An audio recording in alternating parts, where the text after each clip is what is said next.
ഇനി കഴിഞ്ഞ വർഷത്തിന്റെ ജന്മദിനത്തിന്റെ രീതിയാണോ ഈ വർഷം? അല്ല. എന്നാ കഴിഞ്ഞ വർഷമുള്ള നമസ്കാരം തന്നെയല്ലേ ഈ വർഷമുള്ളത്? ആണ്. കഴിഞ്ഞ വർഷം സ്കെച്ച സുബൈനല്ലേ ഈ വർഷം കൂടിയുണ്ടോ?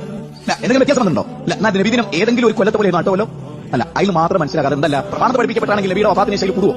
നിങ്ങൾക്ക് ഇഷ്ടപ്പെട്ട ഒരു ഉസ്താദിനോട് അതെന്ത് മുന്തിയ ഉസ്താദ് നിങ്ങൾ കേരളത്തിൽ കിട്ടുന്ന ഏറ്റവും മുന്തിയ ഉസ്താദിനെ മനസ്സിൽ സങ്കല്പിച്ചു നോക്കി. സംശയം ലഭ്യമോ കമറിൽ ലഭ്യമോ ഇനി അതിനേക്കാൾ വലിയ മേലെ നല്ല ഉലമാക്കൾ ഉണ്ടെങ്കിൽ നിങ്ങൾ ആ ഉലമായിട്ട് എടുത്ത് എന്നിട്ട് ഇങ്ങനെ പറയാം, ചെറിയ പെരുന്നാളിന് എന്തൊക്കെ കാര്യമാണ് ഉസ്താദെ സുബൈക്ക് മുതൽ ചെയ്യേണ്ടത്? അത് ബുഖാരിന്നും മുസ്ലിമും അബൂദാവൂദും തുർമുദീനും 4 മദ്ഹബിന്റെ ഇമാമികളുടെ ഗ്രന്ഥത്തിനൊക്കെ എനിക്കൊന്ന് കണ്ണുകൊണ്ട് കാണാനാണ്. നിങ്ങളൊന്നും എനിക്ക് കാണിച്ചു തരുമോ?